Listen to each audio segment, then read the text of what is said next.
Holy shit, a trade deadline has come and gone. People are pissed, and wrongly so. Holy hell, so many people are showing their ass today, Tanya. Oh my God. And I really can't wait to talk about it. I'm Cody Decker. Welcome to the regulars. Yes, that is two of me at once. I am Tanya Ray Fox. We're about to talk so much baseball and so much media shit. Let's do this. So much.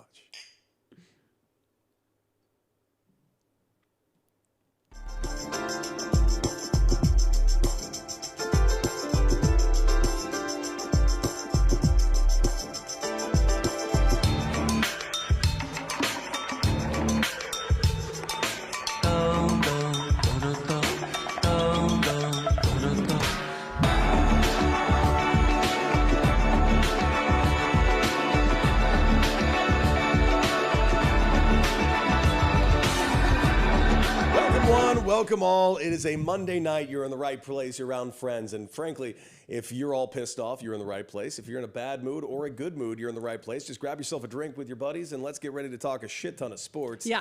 Tanya, this is one of those rare days where we're not going to shoot too much of the shit. We're just going to get right fucking into it. Oh, yeah. Because there's actually like too much fucking sports and I dig it. And I made sure I went back and kind of did my research because there was only a couple times this could have happened. Yeah. This is the first time in the regulars history that we are opening the show with baseball. Oh, baby! Baseball's back, baby! We have a podcast, a very good podcast, with a former professional baseball player as a co-host. And we rarely get to lead with the baseball. So we are getting into it. You and I have both spent the majority of the last couple of days talking baseball on our various platforms and then also on social media, I'm sure. I've had to engage in my comments a lot on my Tarik Skubal Dodgers video. I mean, I don't know. I don't understand the take people have right now. It is absolutely mind-numbing because it's unreal. I told people if you want, what we're going to do is for the first segment of this show, it is going to be dedicated to getting the facts straight. Yes. And either confirming or debunking the most popular of all the takes around social media, both from media but a lot of fans who, by the way, aren't always at fault for their bad takes because they're getting misinformation from other media sources, from people who don't quite understand the business of baseball. Because believe it or not, some people who talk about sports for a living don't talk about baseball that often. No, and they have no idea what they're talking about. They don't know what they're talking about. Now, I'm not one of those. You are not.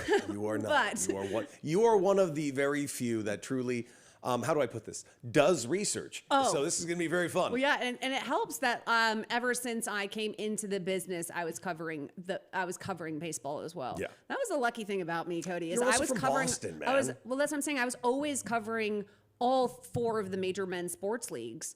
Like frequently, right? So I was never like out of the loop on any of those. If anything, I had to get into I had to get into women's sports and whatever because I spent so much time in these leagues. Yeah, but can I give you an example? I said you're from Boston. I mean that as an actual compliment in this because despite the horrible reputation that your fan base does have, and a lot of it rightfully deserved, I will say as a whole, when it comes to sports fans, I've always found Boston fans to be some of the most informed sports fans when it comes to actual leagues and sometimes, only sometimes, realistic nature of what their franchise actually is. When they're good, they like to be assholes about it. When they're bad, they're very honest that their team is bad. Yeah, I think actually in baseball, and we're going to get into this, we might as well just kind of kick off headline one. In baseball, a lot of times, fans of premier organizations, big market teams, and also teams that not only have a lot of revenue, but have the capability of having a high payroll. Fans of those teams are actually a lot more realistic because there's a proven route for how you can be successful. You see it, whatever. The small market teams with the owners that don't spend money but gaslight the fuck out of them. Yeah. That's where things get tough. And I see the gaslighting. And a lot of them will admit it too, but a lot of them just can't see it. So let's talk a little bit about Let's get in the nitty gritty. So just full transparency, unless you're living under a rock, Tarik Skubal was the very first domino to drop in this trade deadline, which, by the way, this fucking trade deadline was bonkers. I was shocked. Bonkers. I fucking loved it. I don't know. I mean, obviously the impending lockout is a big part of this. Yes. But like Passon had been saying, I don't know if this is going to affect people being moved or not. Like, is it going to like stop moves from happening? Or, you know, it was the opposite. They were like, we're going to offload whoever, if we don't think we're going to contend, which a lot of these teams don't. Yeah. Then we're going to offload everybody. And so like, it's pretty wild because we now have evidence of the like 8 teams that think they can win a title. Yep. Chicago White Sox, Chicago Cubs, Los Angeles Dodgers, obviously. Boston Red Sox went all in on that. Pirates went in a little bit. Brewers dipped their toes. Padres went in late because who am I to ever fucking doubt AJ Preller going in, because that's what that motherfucker does. Yeah.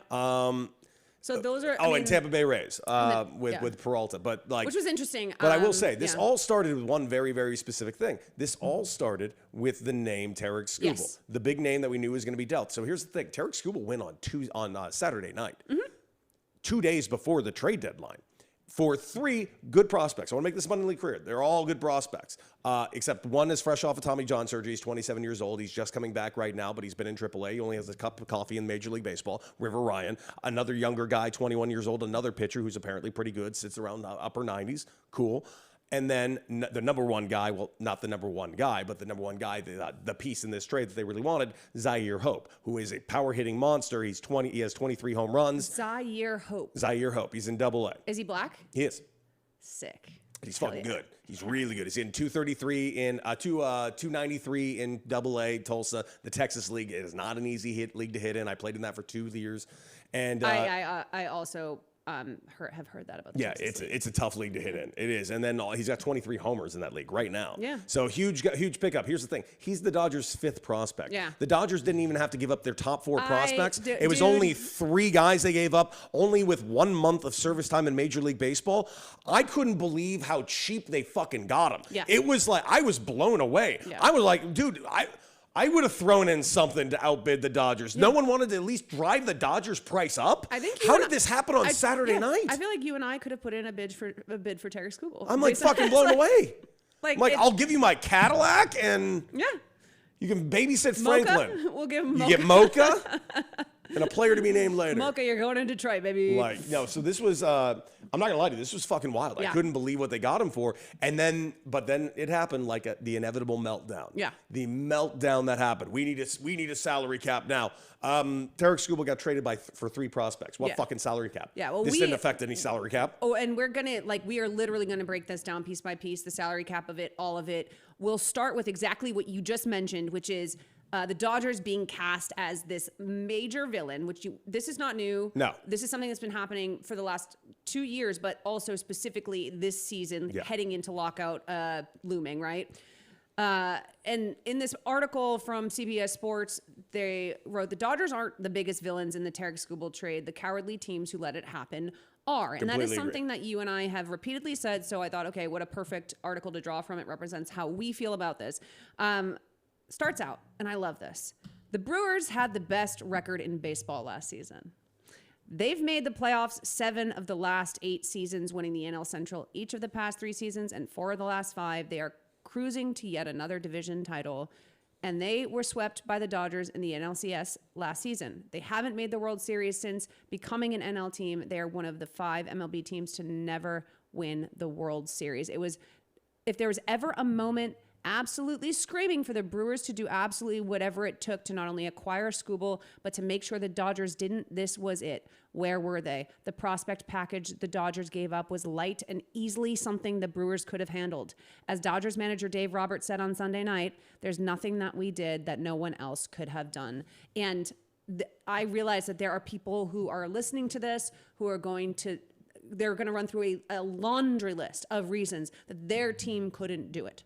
They're going to continue to say that regardless of the fact that, as you just mentioned, as Dave Roberts pointed out, and as this writer of this article pointed out, almost every single team in baseball could have put together that package. By the way, this is written by Matt Snyder.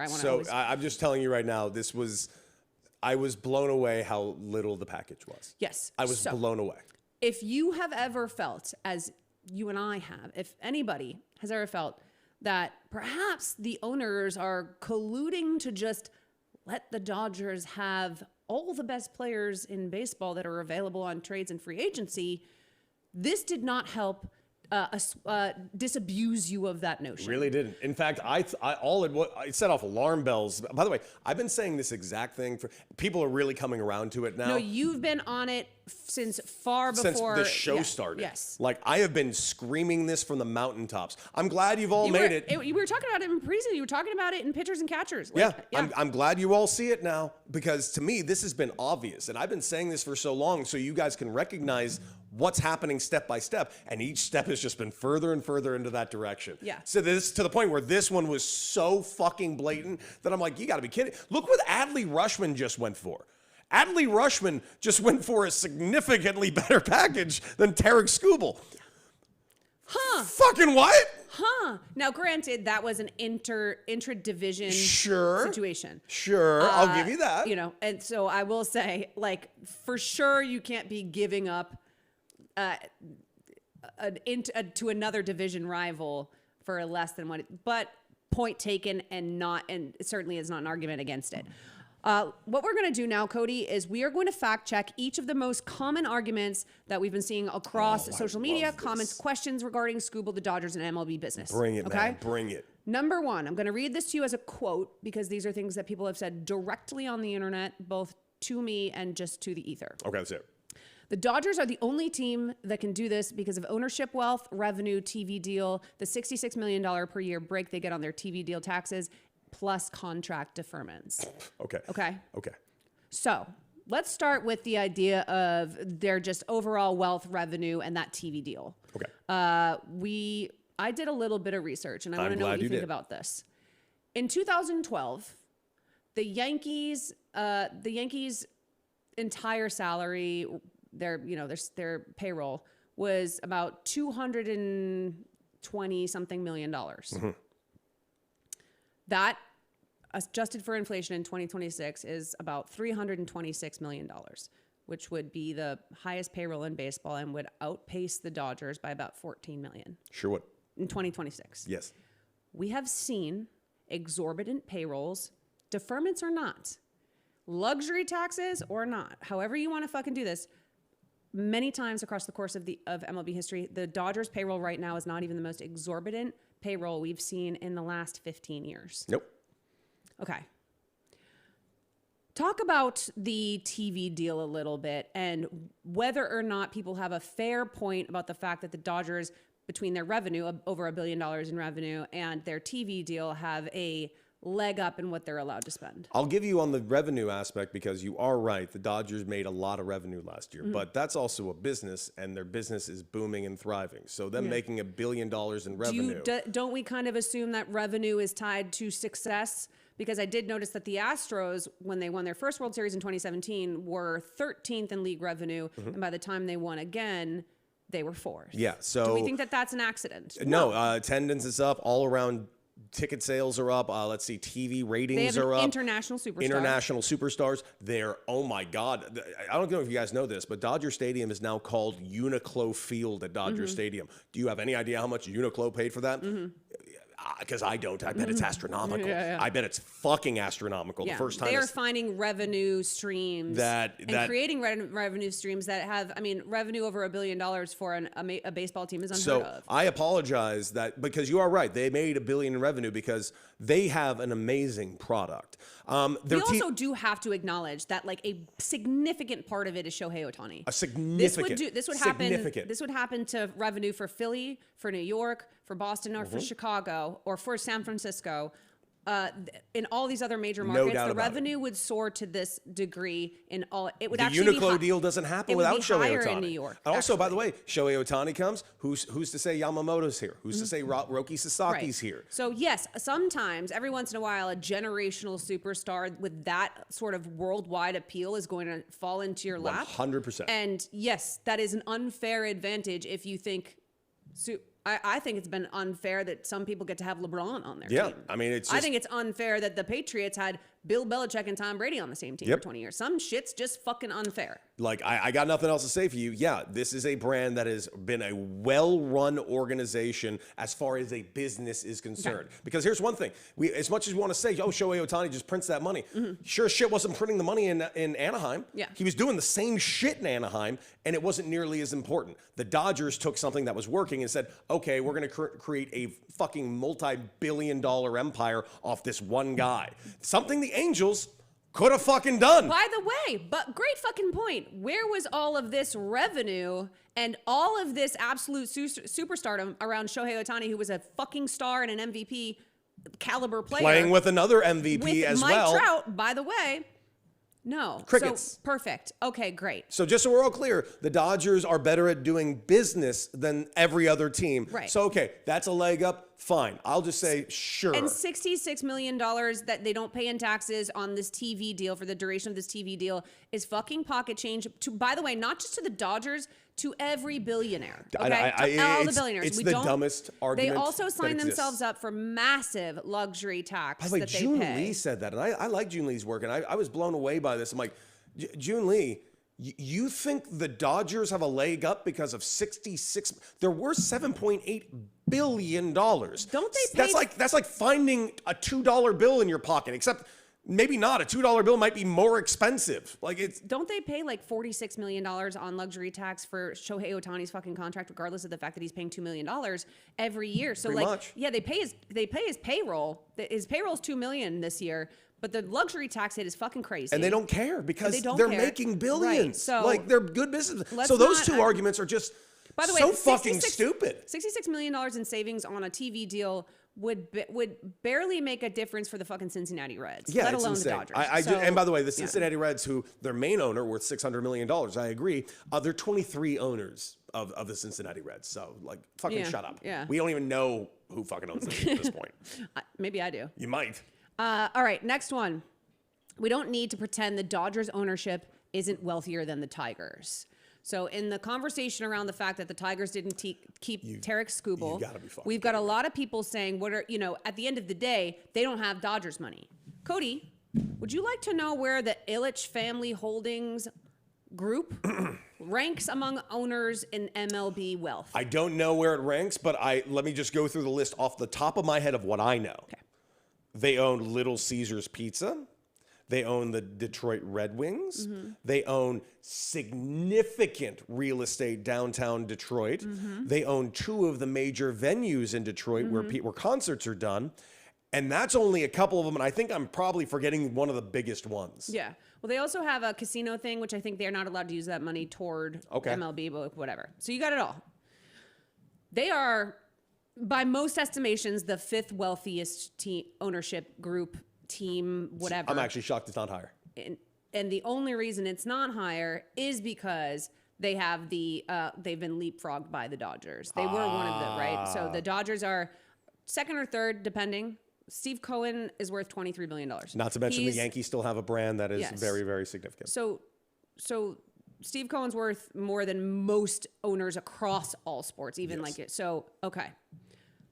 They don't have nearly the wealth of the Dodgers. They actually literally do. They're actually one of the few teams that literally do. Yep. And so we're not doing that. Insane. Another insane idea. This is, all right. Oh, you're going to love this one. Quote, "This is all on Scott Boras. He was never going to let Skubal sign with the Tigers. Skubal didn't actually ever intend on staying in Detroit, and there's nothing the Tigers could have done. They offered him an extension in 2024, and he turned it down." Okay. This is on Scott Boras. Oh, the Scott Boras slander. Like I cannot tell you how many people brought up Scott Boras. Scott Boras? Okay, because Scott, in their minds, Scott Boras, as an agent, as a hawk, would never have allowed Tarik. He was always going to want him to hit free agency, hit the market, and get as much as he possibly could from whoever was the highest bidder. That's what Scott Boras does. Okay. First of all, that's actually not what Scott Boras does, because if that was what Scott Boras if that's all he did, literally anybody could be Scott Boras. You fucking dumb fucks. Secondly, they're like, oh wow, what a theory. Secondly, Scott Boras has a player on about 13 different teams that I could find. So he's not just bringing people to the Dodgers and the Yankees. He's got a player on the Rockies. He's got a player on the Orioles. He's got 2 players on the Diamondbacks. Shut the fuck up. So that's not the issue. Tarik Skubal would never have stayed in Detroit. That's interesting because Scott Boras also has signed players to extensions with their pre-existing teams. Steven Strasburg, Xander Bogaerts, big contracts. Okay, so we've got that out of the way. They offered him an extension in 2024 and he turned it down. That extension was fucking pathetic. It was like $100 million. It was low. It was very low. It was a actual joke, like a middle finger of an offer. Yep. So yeah, the best agent in baseball didn't accept the low ball offer that the Tigers only gave so that you dumb fucks would say stuff like that. Also, an agent is not a front office or trades happen between fucking teams. Like, yes, Scott Boras does have influence, but just so we're clear, you think Scott Boras is so powerful that he were to influence the fucking Detroit Tigers to take a lesser deal than they could have gotten because Scott Boras wants him to be on the Dodgers? Fucking why? Also, he's not. How? He never got. What? He's not getting paid by the Dodgers. He's not. He didn't sign a new contract. And by the way, they're going to be in a lockout next year. So Scott Boras benefits. The best thing that could happen for Scott Boras is that his team, that Skubal wins a title and is just more expensive by the time he hits free agency. But like, okay, he could. That's.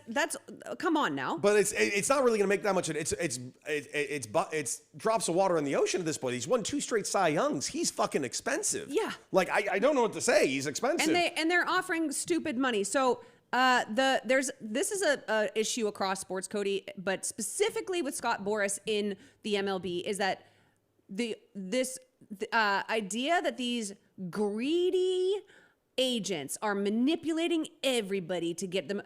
Their job is to get their player the most money possible in the situation that their player wants to be in. Also, there's no money involved in this. The billionaires are not getting taken advantage of in these negotiations. They have more lawyers. You have to remember, they're richer with more lawyers than Scott Boras.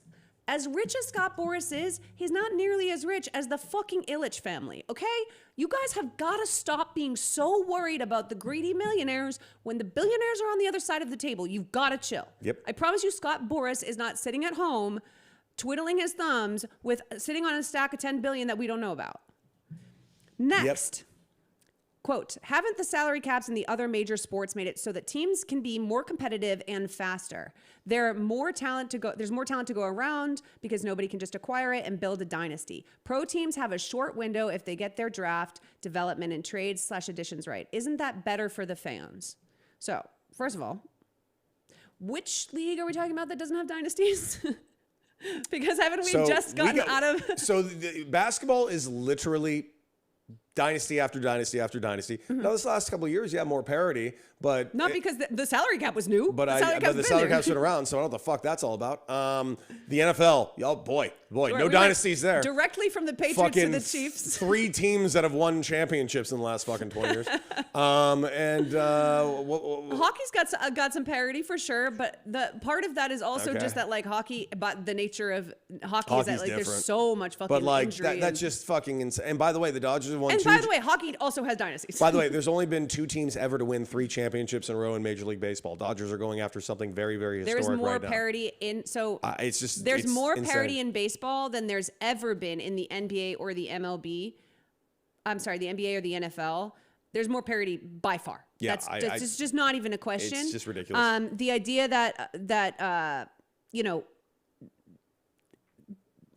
a salary cap would in some way, shape, or form stop bad teams from operating poorly and stop good teams from figuring out a way to operate at their highest levels isn't true because we see it in the NFL and the MLB. Yes. We see, or the NFL and the NBA, we see teams like the Golden State Warriors, teams like the pre-private equity Celtics run really well all the time. We see that the Kansas City Chiefs operate at a higher level than... I don't know, the Oakland Raiders, right? Like this is, no matter what system you put them in, they're going to be operating better because they're run better. Yep. Okay. Next. So far, not one argument has fucking even made a dent. So. Right. This one you are going to love. Oh, I can't wait. The Brewers and the most mid and small market teams absolutely do not have the financial capacity to do what the Dodgers are doing. The Brewers' valuation is $6 billion less than the Dodgers. Their revenue is a little over $600 million less than the Dodgers. The Dodgers are willing to take paper losses and run almost 3 times the amount of ticket sales than the Brewers. The Brewers offering over $1 billion in contracts would equal damn near 3 years of their revenue stream, whereas that ability of the Dodgers to do so is eating up only 18 months worth. So the idea is that the Brewers, no matter how you break down the finances, simply could not possibly operate like the Dodgers. Now, what's interesting, Cody, I don't know if you noticed, but they have the same number of wins right now, the Dodgers and the Brewers. Sure do. They're the same. Yeah. The exact fucking same. Yeah. Actually, but it's funny is they're also ahead of the Dodgers by a half game from their current record. Yeah. Perfect. So the Brewers have the best record in baseball. The Brewers have the best record in baseball, the best record in the NL, right? Yep. And they also, by the way, had it last year. Right. Now, they did get crushed in the playoffs by the Dodgers. 0-4. Okay. But as it stands right now, they are as competitive as any team in baseball by having brought up, like, you know, they adjusted some of their prospect building, you know, their pitching and all that stuff, figuring out how to make their facilities better about 7 years ago. They've been doing pretty well, building very good competitive rosters. And then the Brewers decided they're not making the move to put them over the top, right? We saw there was that move in, what was it, 2008 that they made for... With CC Sabathia? Right, CC. Best move they've ever made. It was the first time I'd ever been excited for the Brewers. Right. Hasn't happened since. And we know what it looks like when a team is there, but they need to get over the hump. They need the pieces to get over the hump. We've literally seen it 1,000 times, have we not? Why are we talking about the Brewers having to have the valuation and the revenue of the Dodgers to compete when they're competing in the regular season with the Dodgers without any of that? Am I missing something? No. Am I missing where they need $1 billion in revenue to compete because they have 70 wins? What do they have? They seem to be competing right now. They have 69 wins. Like, what are we fucking talking about? No, they can't compete. So you're telling me that they couldn't possibly have afforded 3 prospects? No, can't compete. Cody, they didn't even have to give him a contract. They can't compete. 3 prospects is just too much money. Okay. Even though it's not any money for the Brewers. Final one. Yep. Sure, the Mets have the same payroll as the Dodgers, actually more, and have virtually no deferrals on their payroll compared to the Dodgers with over $1 billion. The Dodgers' payroll is not accurately reflected until you account for the absolutely enormous deferrals. So their payroll doesn't count because a bunch of money is deferred. So does that mean the luxury tax that they're paying doesn't exist? It does exist. It still exists even if with the deferrals. Yes. Even though they get Shohei Ohtani for $2 million a year and they pay all the luxury taxes. Yes, they have to pay that all now. Right. So this is asserting that no matter what, they still have a more luxurious, deep, amazing roster on a payroll similar to the Mets because they've done the deferrals. Now, do you know why the Mets don't have deferred contracts? What is that? Well, there's really 2 guesses. I'm going to guess one of them. One is the Yankees version, which is they just don't offer them. Yeah. They would prefer to upfront pay what they're paying. They don't want to engage with deferred contracts because there are issues on the back end. Mm-hmm. The other is that players won't agree to them. Mostly that part. I thought you were going to say because they've been embarrassed year in, year out with the funniest deferred contract of all time. Well, I mean, the Bobby Bonilla thing, but like, I think more than anything, why would you accept deferred money? Most guys don't want deferred money. They don't want deferred money. The Dodgers get deferred money, and I think the guys are trying to skirt it. Like, I don't know if this is even legal because they can get their money deferred and they move out of California, so it's not taxed as much. But I don't think that's actually a thing. No, and you know. That was a theory. Like Shohei deciding to do this is like, again, if you have a really well-run business, you can get Tom Brady and Patrick Mahomes to take really huge discounted contracts. Yeah. They're taking them because they play for such well-run organizations and they want to win that they will do that. And they make money on the back end. The Mets have not earned that credibility. Not even a little. Not even a little. But what I will say, Cody, if we're going to keep talking about wealth, if Steve Cohen doesn't want to do or cannot do deferments, he could do everything that the Dodgers are doing twice over, and still have money left over to say, just fuck you, throw a fuck you party to the Dodgers. Sure could. He has so much more money than the Dodgers. In his personal checking account. Like, than the Dodgers' entire ownership. Than they're worth. Yeah. He could have a $700 million payroll and pay for all of the fucking luxury taxes. Sure could. And he would still be richer than most of these motherfuckers combined. I don't care about the deferments. What are we doing anymore? You're going to tell me the Mets don't have a leg up on the Dodgers if they don't want it? The Mets have a leg up on the on the fucking Yankees, on the Cowboys. They can give the Clippers a run for their money. Yeah. Like, holy fucking Not shit. really. Ballmer's worth that much. No, I mean, Ballmer's like actually worth like 3 fucking Steve Cohens. I think he's worth like, it's like 60 85. billion. Yeah, something like that. Something insane. But like, let's be fucking real. Like, but Steve Cohen's 25 billion is not small. I just want to make that about it. No, it is not. It's very big. So what I find is really fascinating is like, well, he doesn't have the deferments. He could have a payroll twice the size of any of these people. He could have the payroll literally the price of like full teams if he wanted to. Like he could pay all the luxury taxes. No deferments are only going to work occasionally with these types of players. But like people, like, okay, I'm sorry. Once again, at the end of the day, here's the thing. It's just simply not making. Do we think that the Dodgers couldn't just be like, if you really want to be honest, they could be paying Shohei $70 million right now a year. It would change almost nothing. They'd be the first highest payroll instead of the second highest payroll. Yep. What's your fucking point? It doesn't matter. And by the way, the Dodgers payroll, even though technically right now, if you count all the luxury taxes and everything right now, they're actually the highest payroll right now, but it's by 15%. And the second one would be the Mets. They're the closest to them. That being said, 15% discrepancy is not all that crazy. Can I give you an example? Sure. 2005, you know what it was between the Yankees and the second team then? What? 70 fucking percent. 70%. 70. 70%. 70. 70. 17%. So just so we're clear, that was 2005. The idea that the Dodgers are this like boogeyman entity that Major League Baseball has never seen, when we lived through the Yankees absolutely just fucking demolishing an entire decade. Just so much more money spent than anybody could. And then there'd be a few teams that would come in to compete, like the Red Sox, like sometimes the Mets or the Giants or whoever the fuck was, sometimes the Phillies later on in the, By the way, the Yankees did lose some of those World Series. They lost to the Diamondbacks. They lost to the fucking Marlins. They lost to the. They lost to the Red Sox. I just told you about that 2012 team with a $220-something million payroll in 2012. What did they fucking do in 2012? They definitely didn't win the World Series. I can tell you that much. Don't remember, but they didn't win the World Series. So I know who won it the next year, though. It was the Boston Red Sox. Spending a shit ton of money. And then all hell broke loose after that. Yeah, well, then they won another one. Yes, and then another one. Yeah, okay. And then, yeah.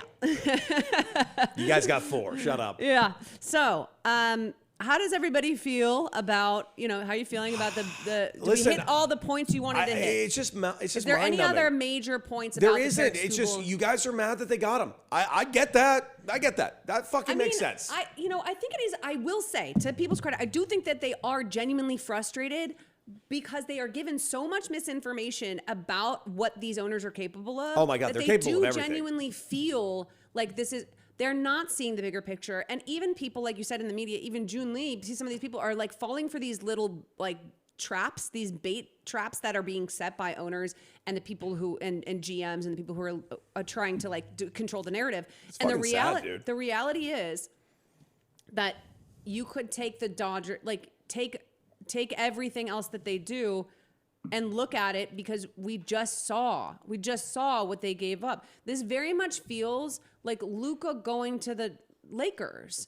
This feels like Adelson allowing his team, like, you don't understand, like, that didn't have to happen. Private equity didn't have to let Jaylen Brown just go to the fucking Sixers. These teams don't give a fuck. You need to understand. And then when teams do, they have such a massive advantage. Just giving a fuck and wanting to spend your money and wanting your team to become a source of actual revenue is such a leg up. Remember when those Padres, the small market Padres, sold for $4 billion? Mm-hmm. And people are like, well, they had to take out a loan to make their payroll 2 years ago. Do you remember that time that small market Padres team sold for $4 billion? Yeah. Fuck how you pay in your payroll. You sold for $4 billion. By the way, borrow on the net worth of your $4 billion. Borrow on the net worth of your $2 billion, your $6 billion. Like, what is this? It's a business. Run your business. Every other business is like, and meanwhile, I've got people telling me that the owner of the fucking Brewers can't afford this, right? That's so interesting because the owner of the Brewers went and bought a majority stake in Norwich City, an English Premier League team. Oh, interesting. So he's got a controlling stake, about 85% of that team. While he was building up equity in that team till he was a majority owner, he was making sure that the state of Wisconsin was going to give him nearly $500 million to build a new park. That's so interesting. Doesn't have money for that. Buying a team in England. Weird. Doesn't have money to pay. Weird. Doesn't need money for Tarik Skubal. Won't pay it. Buys a. Are we fucking joking? When are you guys gonna be exhausted? By the way, just as a little side note, the owner of the Brewers is also on the labor board that is currently considering across the board the salary cap. Oh, how nice is that? God, it's like C League all over again. How do you feel about a salary floor, no salary cap, and fuck the owners forever? That sounds great. How do you feel? Of course, yeah. We don't need a salary cap. We've never needed a salary cap. We need a salary floor that holds billionaires accountable to spend as much money as we can possibly make them spend, so that they no longer have these excuses. And then if they can't afford that, guess what? You sell the team to somebody who can. How do you feel about the idea? Stop. Need to address this now. I addressed this already in the show. You're driving me nuts. This is the exact thing. All these owners are not liquid billionaires. The Reds owner is not a billionaire. Neither the Marlins owner. The Reds have 23 fucking owners. Yeah. Their net worth, the team is worth over $1 billion. Actually, we don't even actually know what they would actually sell for. But you're telling me right now the Reds couldn't take a loan and make a higher payroll? They could. Borrow against their own team. I don't care how you do it. It's a fucking business. If you can't live in the business, you shouldn't be in the business. It's just that simple. All these guys who have made all these billions of dollars and are worth hundreds of millions of dollars and billions of dollars didn't get it because they were part of these lovely systems. They're fucking billionaires. And now they're in a system that they're just trying to turn into an ATM for themselves. Don't fucking let them. It's a business that you have a personal, like romantic and personal, like emotional stake in. And you don't seem to get it that they don't have that emotional stake in it. Fucking figure it out. Also, don't be stupid. Bob Castellini is worth $400 million. Like what Cody said, that's one guy in a group of minority owners worth $400 million. I need you to do the math. Now, the reason you don't know what the entire ownership group is actually worth is because they don't want you to. Because their owner is he's just the one who represents like the managing partner. He's like the head of a board. He's the managing partner, and he alone is worth $400 million. I want you to do the math now. Okay, thank you very much. God, you guys are killing me. This isn't hard.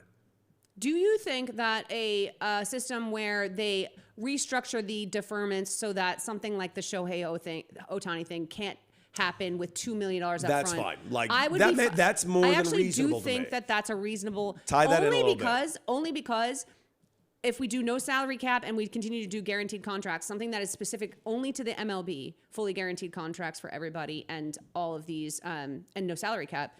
Then okay, you give a little and you say the deferred payment, like. I even have something else I'd even be willing to give up, in my opinion. And the Players Association would be very mad at me for this. Oh, don't say but don't undermine a union. No. They have their problems. They need to get some things right. Okay. Limiting contract lengths, I'd be willing to talk about as well. But I will say, I don't understand the issue with long contracts. Like if we're doing, like a lot of people have talked about Tarik Skubal wanting a 10-year deal or whatever, right? I also understand the idea of people paying that 10-year deal, but it's just. Isn't it just a like? I mean, these are guaranteed contracts. Who fucking cares how long they are? It's not you're like right. the NFL. You're right, but it's just it is a thing where like every player has such diminishing returns in those final 3 years. It's just. But they're gonna get. Like, I know. Would you rather it be the same amount or just 7 years so that to make everyone feel better? The reason why I'm throwing it out there, yes, I was gonna say 7 years. Players are gonna have to give up something. Period. They are. Well, then fine, give that up and just don't give up the amount of money you're asking for in contracts. No, I agree. And now it's $200 million 7 years instead of $200 million 10 years. That being said, I don't know if that's the right answer. Yeah. I'm not in these conversations. I actually legitimately have not sat down and be like, what should the players give up and yada, yada, yada. It's just, I know what they're not going to give up. And that's the salary cap. It's not going to happen. Yeah. That's just not going to happen. And they can't give up guaranteed contracts either. They can't. No, God, no. No. Guaranteed contracts never going anywhere. That's my point is like these two things are non-negotiable. So, all right. Is there any other trade that happened that you really want to highlight from today? I do like the Adley-Rutschman trade. I think it's fascinating seeing a team from the Orioles to from the Red Sox. Orioles to the Red Sox. And the reason why I love it so much, it's a catcher. He goes back and forth with his offense, but he's an all-star. He's shown what he can do. He's young, so he's going to be playing for a long time. And to see an in-division team trade over their like franchise in the most competitive division, by the way. Yeah, their franchise catcher, who's supposed to be like the guy of like the next decade, is so fucking fascinating to me. That I said, there's about 8 teams that think that they can win, and everybody else is playing this fucking game of I'm interested, man. I think it's gonna be fun. I think the Rutschman trade is something that makes me feel really good as a Red Sox fan. I also like the Robbie Ray trade to the I knew you were kind of waiting to see where Robbie Ray would go, and that also you're a big fan of the Padres in general as an organization. I am. I really like how they do things. Not as I know you're a Dodgers fan, but like I'm not a Dodger fan. Well, kind of. I was growing up, but you're right. My perspective is I just like good baseball. Yeah, you're too in baseball to be a fan. And to be fair, like it's hard not to like the Dodgers. They do everything right. And also, you're in Los Angeles and get to go to games, so it's just if you're gonna go to a game, you get to go to Dodgers. Enjoy it. How do you feel about Garcia to the Yankees? I thought it was a solid pickup because they need some power with Judge out, and it works playing him at first base. It makes sense. They're seriously lacking power right now. People seem to be pretty high on it. That's a good one. In general. I do think the Yankees needed to do way more than that, though. You think they didn't do enough? I thought I was kind of waiting for them to do something more. Okay, and how do you feel about Arias to the Phillies? Good move, but I thought the Phillies really dropped the ball by not going to get another arm.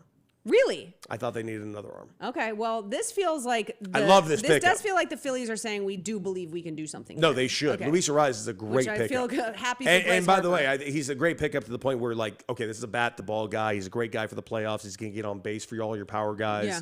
I love the move. Okay. I just was thinking, man, if they can just add a third head to that 3-headed monster, and it's going to be huge in October. All right. Okay, so of all the deals today, you like the Red Sox one the best? Probably the Red Sox won the best. Hell yeah. I thought they did some really good stuff today. So good for you guys. Thank you. Good for you guys. Thank you so much. I also liked what the White Sox did, by the way. Oh, yeah, you did. Yeah, Luis Castillo and Boyle as an outfielder from the Rockies. No, you might not know who Boyle is. I don't. Exactly. It's because he's on the Rockies. No one knows about the Rockies. There's a couple of guys on the Rockies that are going to make some impacts this year. Well, good for them. I'm glad they're out of Colorado. Congratulations. We're going to head over to the NBA, and I'm kind of excited to talk to you about this because I think it's really nuanced. The NBA is disputing a study that links the Achilles injuries to increased playing time. And this has been a conversation that you and I have actually had before around Achilles injuries and some of the stuff people have been saying. We've talked about your experience with injuries in Major League Baseball and just fatigue in general. The study found some correlation between Achilles tears and higher minutes played in 10 and 15 game samples preceding that injury relative to the player's season average. The paper was published last month in the Orthopedic Journal of Sports Medicine by doctors and researchers affiliated with the University of California, San Francisco. It sought to see if there was a reason behind Achilles tears in the NBA after a dramatic spike 2 years ago when 7 players tore their Achilles tendons, including 3 in the playoffs. One last year, Dante DiVincenzo tore his Achilles. The paper examined 19 Achilles tears over an 11-season period. So they looked at these causal relationships, and then the study did not find any association between the other variables outside of time, like from a specific injury suffered in early age or anything like that. Significant work upload spikes were found in 10 to 15 games preceding Achilles ruptures for NBA players. Veteran players carried heavier cumulative workloads, whereas younger players ruptured tendons under lighter use. The NBA is disputing this conclusion, saying over the past year, we have worked to better understand Achilles tendon injuries through a tendon health working group and additional research, said Dr. John DeFiore, the NBA's director of sports medicine. While we welcome continued learnings, we believe the recent paper on this topic has important methodological limitations. There's a graph that shows the spike that we saw in 2024 and 2025, or 2024 into 2025. And then kind of like where the average kind of lands. So what year is this? This huge other big spike was 2019, 2020. Okay, so Cody. Yeah. I think that in this particular situation, the NBA has said, and they continually actually are looking into if there's a correlation, if there's causation happening. What's happening? They don't like their superstars to be not out at all. So it's like, nor should they. Yeah, I do believe Adam Silver and the sports medicine doctor in the NBA when they say like we're not ignoring this, but there's some limitations to what it's. And I think that's actually fair. I There's actually probably completely. I saw like I love that they're looking into this, and I think it's probably really great preliminary information. But at the end of the day, this is a very small sample size. We're talking about, what did they say, 19 players? That's just not enough. It's just not enough. It's a slow, it's and like such a small sample size. I'm not saying that it's that it should be ignoring it, but I don't know that it should even be disputed. I don't like that the NBA is disputing it. I do wish that they were saying, hey, we're gonna kind of look more into this alongside. Isn't that kind of what they're a little bit saying? Well, they're sort of saying like, yes, kind of. I think that them saying it has methodological limitations. I thought they were just trying to quelch down like the panic of it. Like right. This is because this, and they're like, we see your graph, but I'm going to tell you. Well, I'm going to tell you why I wish the NBA was like a little more open to this conversation. I did my own research, just like a vaccine denier, just like Aaron Rodgers. Yes, and who we are going to talk about. I'm later. aware. And something that Tyrese Halliburton, Jason Tatum.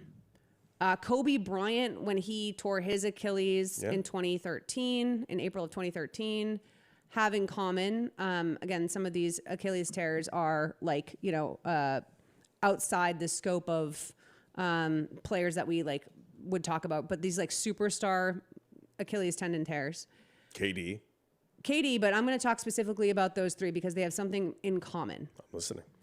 Jason Tatum went from the NBA Finals to the Olympics into a season. Tyrese Halliburton went from the Eastern Conference Finals to the Olympics into a season. Mm-hmm. Kobe Bryant went from the semifinals of the playoffs into the Olympics into a regular season. There's fatigue there. Mm-hmm. Right? Now, again, this is not scientific, but what I am saying is that I do not think we should be putting players who have gone through the playoffs in any meaningful way, then played an entire Olympics, and then have them playing regular minutes in the regular season when they come back. I am starting to think that there's correlation there, because those are really like that's a lot. And if we looked into it more, if I looked more at where the Achilles tears were across the board, those are just the three biggest examples. I found that in 4 minutes. That's a lot. Like, there's definitely fatigue happening there.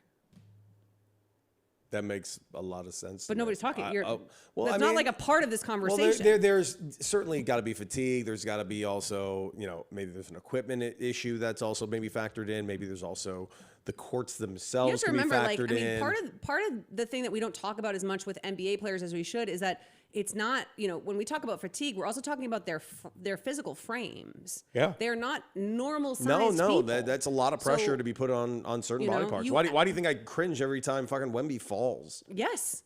So you add that much into a fucking player's workload. Yeah. So the fact that LeBron's Achilles are still intact, actually, is he a real human being? It's insane. Is he a real human being? No, that's very fair. No, listen, man, it's one of those things, but I'm glad they're constantly looking into it. I always wonder if there's a correlation on equipment, but because there was something that happened in baseball a few years back that was a correlation with equipment. What are you saying? What kind of equipment in baseball are you talking about? Yeah. Spikes.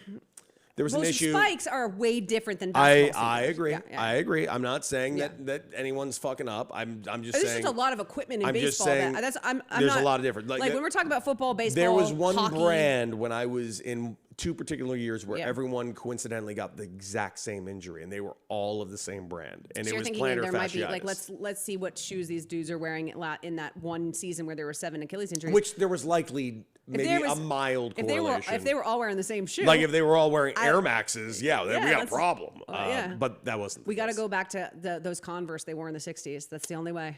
It's the only way. I'm not against it, man. I know. The old Star. Come on, baby. Before we start talking absolutely crazy shit in Media Corner, it's nuts.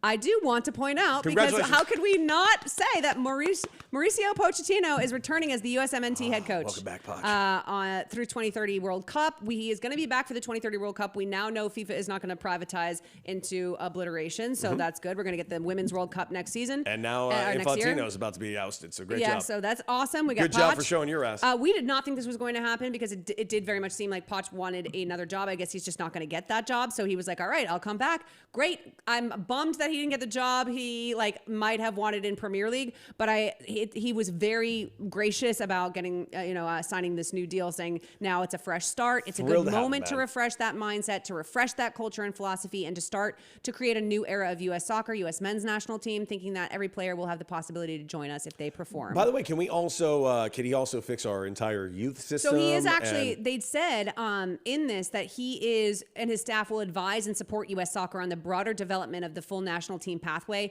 youth soccer, coaching education, professional league collaboration, and other league technical facets across the soccer community. Good. So there you go. Now we're cooking. Yeah. So now we're cooking with gas. Yeah. I like it. So we couldn't let the episode go by without saying it because you and I are big Poch fans. We're big Poch fans. We're not going to abandon soccer just because World Cup's over. No, baby. We're going to pop in. Fucking Man U. Let's go. Everton. Man U, baby. Okay, over to Media Corner, where it's batshit. Everything is fucking weird. Kicking things off, is this the beginning of the end of Tony Romo's career after he was arrested on an OWI? Dan Le Batard made an interesting point that I thought I kind of agreed with. You can tell me if you do. He said, Tony Romo's been put on leave by CBS, which is at least a little curious because there are no games right now. So there's really no necessity to put him on leave. They could just do an internal investigation. And so J.J. Watt evidently is going to replace him much cheaper while he's on leave for preseason games. And one of America's preeminent broadcast teams is going to be disrupted for at least the near future and maybe longer. He said, Romo is making more with CBS than he did during all of his seasons all but one of his seasons as the Dallas Cowboys quarterback. And as one of the faces and voices of the league and the top network broadcaster, Le Batard believes the arrest puts his job in jeopardy more than if he were just a starting quarterback. Because if Romo were arrested on suspicion of DUI, he probably returns without missing a game. I do think that that's a possibility. I agree with that. Yeah. Yeah, I agree with that wholeheartedly, actually. He also said might be the beginning of the end of Tony Romo and one of America's premier broadcast teams, and I assume that contractually they might be able to fire him for cause and get out from underneath that money. My guess is the delay of all of this is putting him on leave is at least in part so they can figure out what they want to do, because the only thing that saves or eliminates Tony Romo's job right now is if the bosses were happy with him before this happened. I find that part of this really fascinating because I have personally been thinking that the entire time, which is that I think the only way they let go of Tony Romo is because they needed an excuse to let go of Tony Romo. Yes. Okay. And he's been getting a lot of shit for a lot of years. Mm-hmm. And he started off as the darling of everybody in this industry, and then it dissipated fast. Right. He was good that first couple of years. Yeah, he really was. And then he stopped. I think he got on the bottle.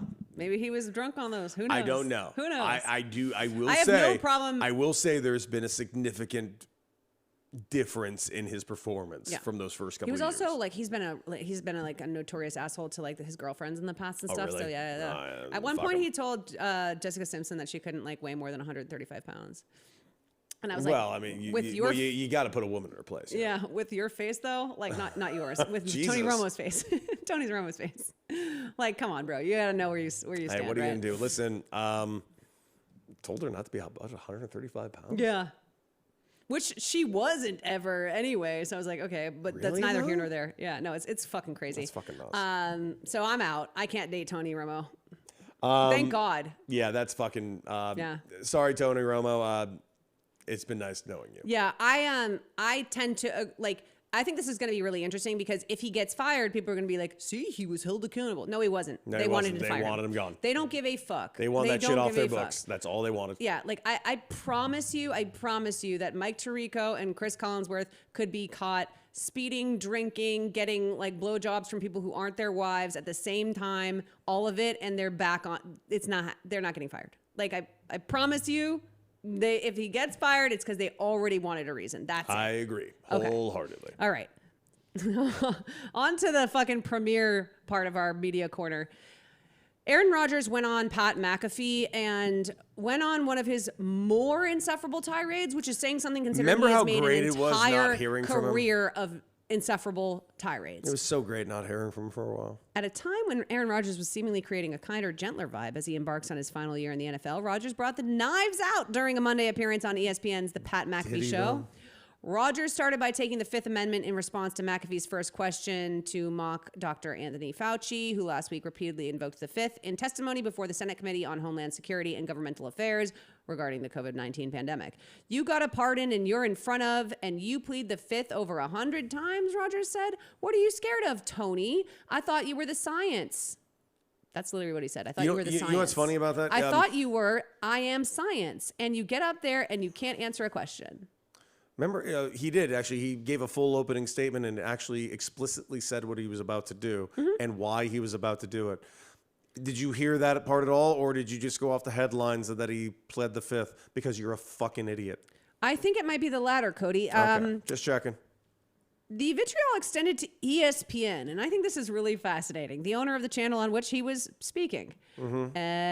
How much time did the network spend on that? On Anthony Fauci? Why the fuck would they spend any time on Anthony Fauci? I hate to break it to you, but it's just Is simply this a fucking joke? It's not a sports story.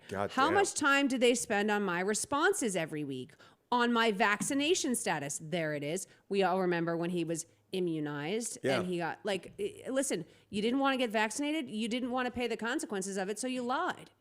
That you didn't have. No one was going to legally force you to be vaccinated, but you were. It was going to affect your job. This is one you literal didn't want thing. That. You did not want the accountability. Okay.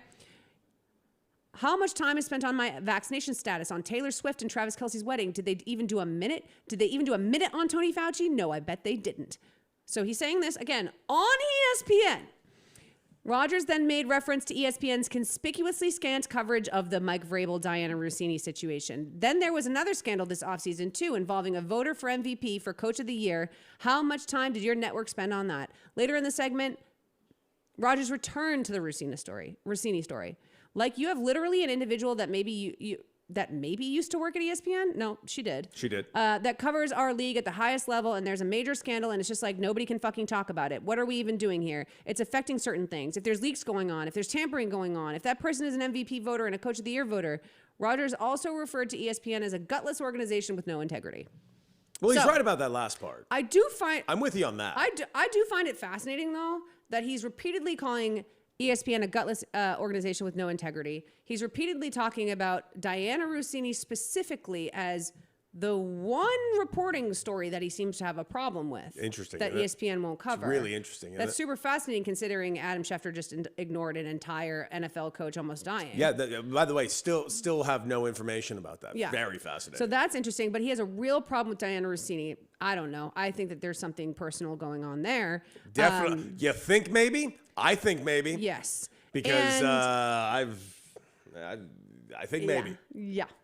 And listen, if you want to call ESPN gutless or not having integrity, okay, but you are on ESPN right now. Mm-hmm. So why are you taking a paycheck to go on the Pat McAfee show? Why are you promoting yourself on the Pat McAfee show on ESPN if they're so gutless with no integrity? Why is it that you want to use that platform to have your voice heard so you can bitch and moan about Anthony Fauci on such a gutless platform? You're telling Pat McAfee that his employers are gutless losers with no integrity. And honestly, I kind of agree that because they employ Pat McAfee, the person whose show you're on. At what point do you think Aaron Rodgers lost any level of self-awareness? Was it like 10 years old? Do you think he was born without it? What do we think? I don't know. I started really noticing it about, I'd say halfway through the Packers years. I started noticing it during the draft. Did you really? I didn't notice. Oh, I've been talking shit about. Attention. I've been talking shit about Aaron Rodgers. That's on me. I should have seen it. No. You shouldn't. I'm not going to put this on you because I was gaslit for about a decade. I was like, you guys don't know that this guy's a fucking like narcissist dick. Like you can't tell. I was on this from before I was in the media. I clocked his shit during that draft when he was a little pissant about the fucking draft. So I have been like, when I tell you I am an OG Aaron Rodgers hater, not as a quarterback, as a person, I promise you, I think I'm out there. If they had Twitter in 2005, I'd have had my post up. I'm just. It was so exhausting. It was. I expected nothing less. It was exactly what. When I saw everything he was saying, I was just like, Jesus Christ, this ill-informed, stupid. What do you think about? By the way, this ill-informed twat who is good friends with fucking RFK Jr. Sure. Refers to him as Bobby, and actually said on Pat McAfee, yeah, wait till Bobby gets in front of him. He's so smart. Did you see Bobby's interview yesterday? Bobby is a fucking joke. We're having measles spikes. We've eradicated diseases that are back because of your fucking smart guy, Bobby. Yet you're going to talk shit about Tony Fauci? Fuck you. Narcissists really hate when people are more intelligent than them, so they will intentionally prop up people who are stupid in order to feel more intelligent than people around them, and that's what he does. I will An ex-heroin addict who eats roadkill. I don't fully understand how ESPN is super comfortable with this. While they're laying off some of their best talent, they're totally comfortable with letting Pat McAfee bring on Aaron Rodgers to talk as much shit as humanly possible about them. This is not the first time he's done this. And you're laying off all your talent and you are like hamstringing what they're allowed to say on television. They have multiple people who have moved on from ESPN, many of them not white people, have said that like it was constant every day after their show. You got it in their ear all the time. This motherfucker saying whatever he wants on Pat McAfee. Oh my God. You're telling me that? The shit that was said in my ear of the things I couldn't say was fucking staggering on Fox Sports. I know. I was in the fucking production meetings. I know. Staggering. Did you ever get the pamphlet of all the names you're not allowed to make fun of? Well, I was instrumental in trying to combat that list of names. That list was 5 pages long, by the way. I was trying very hard to make sure that list I leaned in about to make a Sean Payton joke. Careful, Cody, friend of the network. I can't fucking make fun of Sean Payton. I got called in the office because I said butt fumble.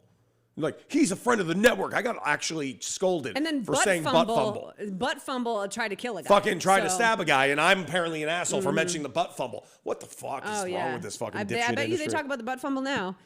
Speaking of people ESPN's laid off, our final media corner story. Cody, I can't. Carl Ravitch, who was laid off by ESPN. Everybody was bummed. 33 years in the network. He's been calling MLB games. So is he working pro bono? Like, what's going on? Well, here's what ESPN said. They confirmed that Ravitch will have additional assignments with the network this year via awful announcing. What remains unclear is whether these summer assignments fall under Ravitch's original contract or if there's some sort of like, I don't know, is he contractor getting paid per show? He's been there for like 40 years. All right. It's hard to fathom this on both ends for ESPN and Ravitch. It's simply not a good look for a network to cut an employee, then have to have that employee appear on their network with no reason given. Moreover, Carl Ravitch's situation reflects how messy ESPN's layoff rollout has become this cycle. It is a credit to Ravitch to accept the work despite knowing his future with the network is likely done. For Ravitch, it means one final stretch calling the sport that defined his 33 years. This is one of the more cravenly fucked up layoff experiences that I have ever seen in sports media. And I was a part of one that was pretty fucked up. Yeah, you were. Like really fucked up. I was laid off. I was mass laid off on Zoom with dozens of other people and they were doing Zoom calls all day for everybody that they were laying off in the mass layoffs because it leaked that our shows were essentially canceled overnight and they knew they had to like lay us off immediately. So I was in there watching names pop up, looking at everybody who was getting laid off with me. We didn't even get individual meetings until weeks after with HR. It was a fucking nightmare. My friend texted me the news before, and then I got an email that there was an emergency call I had to be on. It was bad news bears. This shit is fucking crazy. Because this is exactly what happened, is a bunch of people made a decision, a bunch of money people made a decision about who was going to get cut or how much needed to be cut. Then they go to the people who decide who's going to be cut to make up that money, right? That's how this works. Yeah. So they decide, okay, we need to cut this much money from our talent roster, so we're going to cut Ryan Clark and Tom Pelissero and, fucking Carl Ravitch, and we're going to get rid of all these people. Nobody figured out who was going to call the games, Cody. That's a real thing. They really laid him off without ever having a replacement for who was going to call those games. What the fuck? I know what the fuck, Cody. I realize I know what the fuck. I know you know what the fuck. But I don't think people understand. This is not normal. And the reason that this is happening is because, as Cody so eloquently points out, both on and off camera, everybody in these positions is really fucking stupid. And I realize this isn't a great thing for me to say as somebody who needs to be gainfully employed in some way, shape, or form in order to do my work. But they are. But listen, I'm not saying every single person who's ever done the job is stupid. I think the smart people who used to do the jobs have been laid off or died. I would actually agree with that. We have stupid people because I worked in this industry in 2010, 2011, 2012, 2013, when people knew still what the fuck they were doing. There was about 45% of people who sucked and about 55% of people who kind of sucked but knew what they were doing. Now, no one knows what they are doing. Mm-hmm. And this is fucking crazy. One of your most senior MLB talents, somebody that we have grown up watching, you lay off and then you have nobody to cover. And I hope he's making $10,000 a minute. So what's funny is it's not just that they're stupid. It's not necessarily, it's the people that are running it now they're not pretty stupid. They are stupid, yeah. But they're good at something. They're good at one thing. What do you think it is? They're good at keeping their job. That's what everyone that has a job in this industry. But do you think the person who didn't schedule Carl Ravitch's replacement has a job? Because I don't think so. They might have fired the person they might have laid off the person that was scheduling everything that was taking place. To be fair, I'm not kidding. I bet that's what actually happened. Yeah, probably. The people that survive in this industry whenever somebody's at a company for a very long time, and I have never heard of them, as a producer outside of the industry, and I find out they've been here for 10, 12, 15 years, I immediately look at them going good to know. Because you're a job keeper. That person has gotten very good at one thing, keeping their job. It usually doesn't mean they're good at their job. Yeah. It means they're good at keeping their job, which means they either have somebody that keeps them in their job, or they're good enough at blowing somebody that keeps them in their job. Sure. I've met the most sycophantic yes men and by the way, in my life. When you say blowing somebody, you're not being gender specific there. No. I mean that genders. I mean that very figuratively. Yes. Everybody, they're figuratively blowing them, not literally blowing. I guess they might be literally blowing them too. I don't know. I can't say that. And you know what? Consensually, do what you got to do. Not my problem, not my business. No, all cool. That being said, I mean more the non-physical blowing that happens. Sure. It's the most sick. There's one producer specifically in my head that is just so comically embarrassing who has sold off any semblance of whatever morality they once had. And I had to work with this guy. And I'm telling you, just so sad. Yeah. Just so sad to watch this person laugh so loudly, so many times at nothing that was funny, just to appease the host that was there. It was cringeworthy. Literally, I think I physically recoiled 40% of the time. Yeah. Just going this fucking guy. Oh, it is. And I know I have resting, I don't give a fuck about you face when it comes to people at work. So we used to have our work parties at O'Brien's.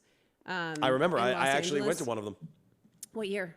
Right after I left Fox. Literally right after I left Fox. What year was that? 2023. I was there. We were there. What?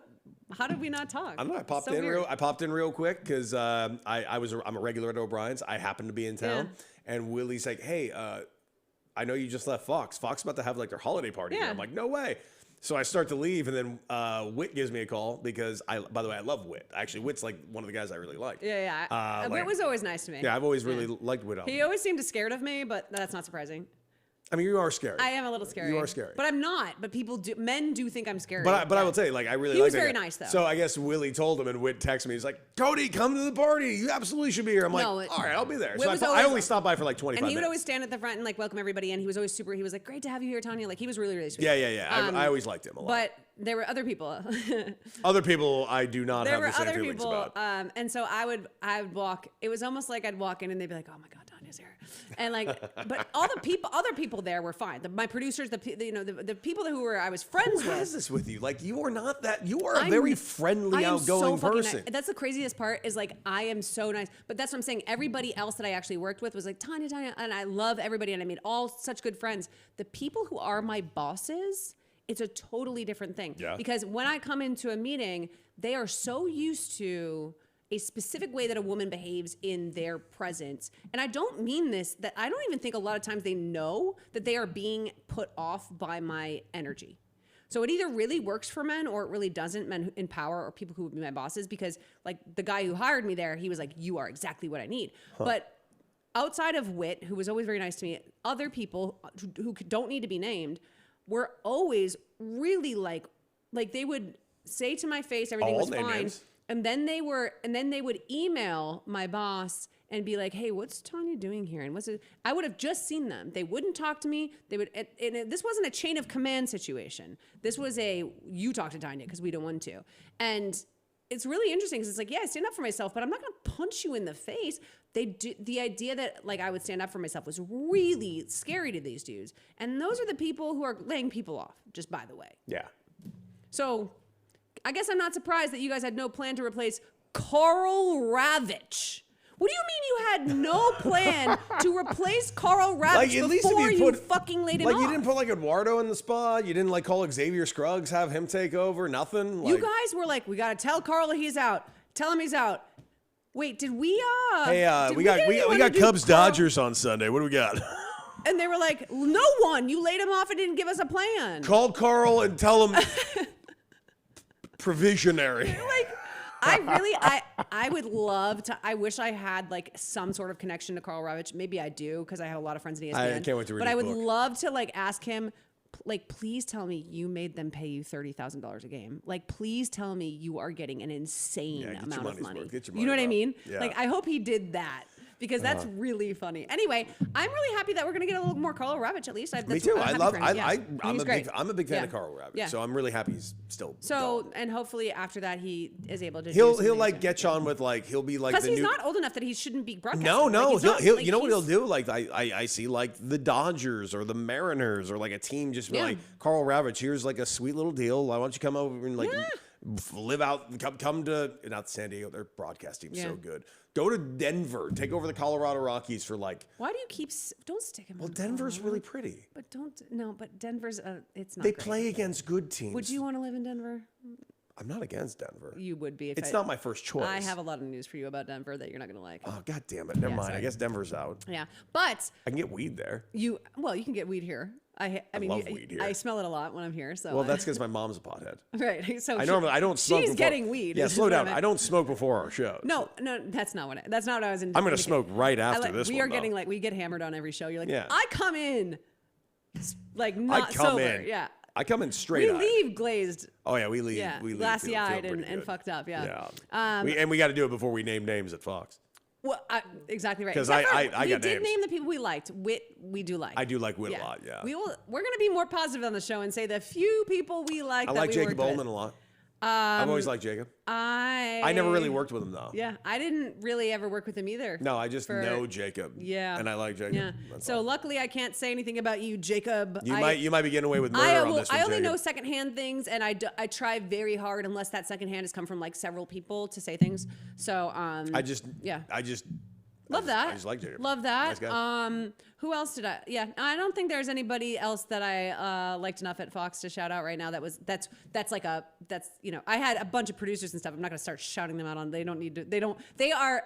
It's so funny because a lot of the producers are like literally exactly what you'd think. They don't want to be talked about. They don't want to be on Instagram. They don't want people to know what they're doing. Yep. It's really funny. Some of the best producers I've ever worked with are just deeply not wanting to be like acknowledged at all for their work, and it's really funny. Yeah, I get that. It's really, really funny. I had a good producer. Alex Buford was a young guy. I thought it was pretty talented. I used to email with him a lot. He got a kind of a raw deal. I thought it was. Yeah. I thought he should have gotten a better shot. But what are you gonna do? I mean, I thought I should have gotten a better shot. You should have gotten a better shot. Well, I thought I should have gotten a better shot. I will say I was. They had a lot of talented people over there they did not utilize. They didn't let me do anything on that show.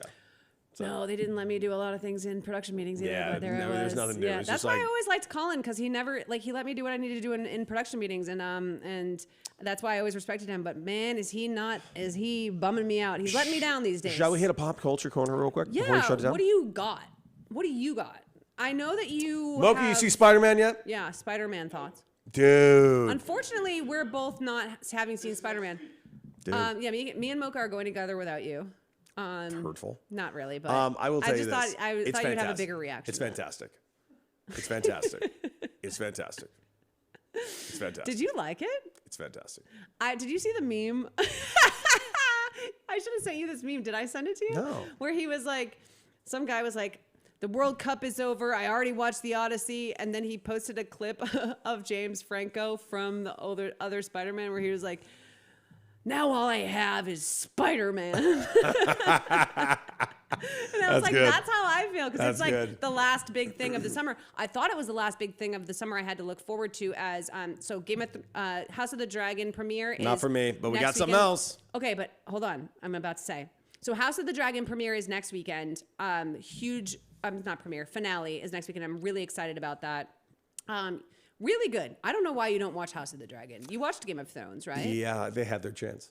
They had their chance, and the baby scene ruined it for you? The baby scene. Wasn't it you that said the birthing scene? Oh, freaked no, you out? yeah, it was just like, I'm not getting back into this. And so, also, there's also, it's like that, it's like the Paramount universe from Taylor Sheridan. Like, I don't need to see the same location 100 years beforehand. Like, I actually would rather know what happened after Game of Thrones. I'd rather them do series 8 of Game of Thrones. You think that? Yeah. But I'm telling you, even knowing that like dragons don't survive this, it's fucking good. Anyways, so that's coming up, and then I have Spider-Man, and I thought that was it. I thought that's all I had to look forward to until you, so generously, as the excellent friend that you are, reminded me there was a final trailer that had dropped. Lanterns, baby. For the Green Lantern on HBO. It's the series with the great and powerful Kyle Chandler, who does anybody not like Kyle Chandler? I fucking love Kyle He's Chandler. the fucking best.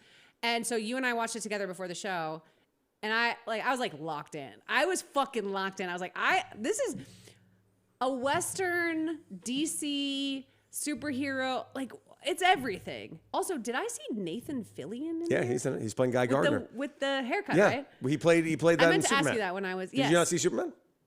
No, I hate the Superman movies. Did you not see the new Superman? It's a brand new full new universe. David Cornsweet. David Cornsweet. I have not seen it. No.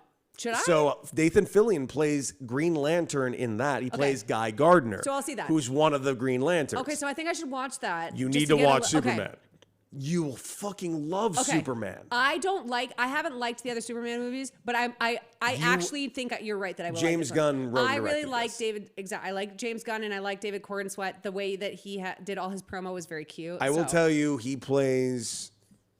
You're gonna love this movie. You're gonna love this movie. Maybe I will do that this week, because then when does Green Lantern start? This next week.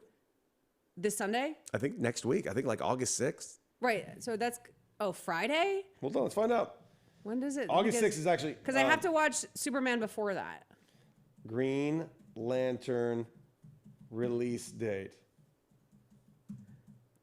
Are you gonna pop out of? Oh, you're in YouTube? Oh, are you on Gemini? I'll tell you right now. It comes out 8-episode series through October 4th. What? It debuts on August 16th. Oh, 16th. Okay. So I have time. You got time. I will watch it while you're abandoning us. Oh, by the way, yeah.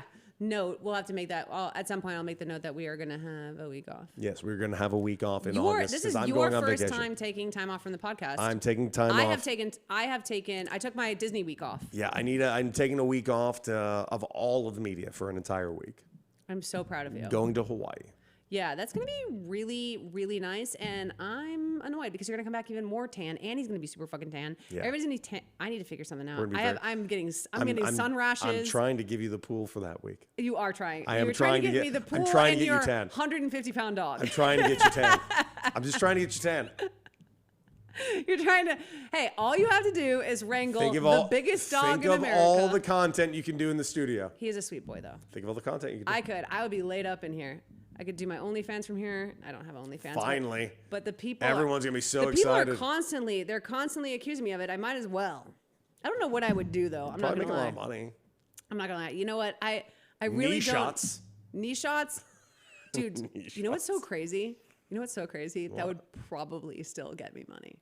If I was just like, I'm going to show you sensual videos of my knees, there'd be at least 4 people who would pay it no question $20 a month for that. They'll be sending you knee pads to put on. Like, wear this knee pad and send it back to me. Yeah.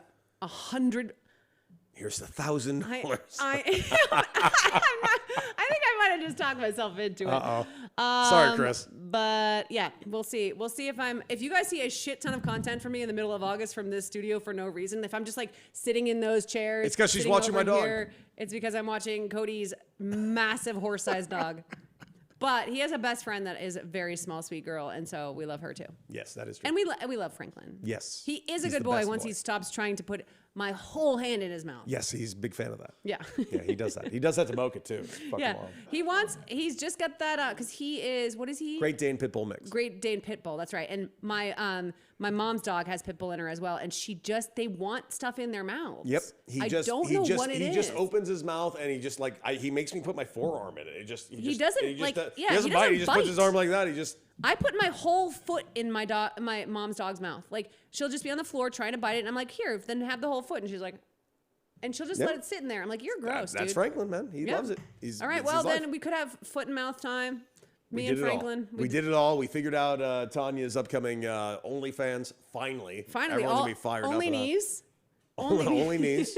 It's going to be amazing. And listen, we'll be back here on Friday doing our normal thing. We'll have Mocha, we'll have Tanya, we'll have myself, and of course, hopefully we'll have all of you. Oh, yeah, we have to make sure Mocha knows what week you're off too. Yes, Mocha, in 2 weeks I'm going to Hawaii. Although, Mocha, I might need you here shooting my only knees. Yep. So, lots of content.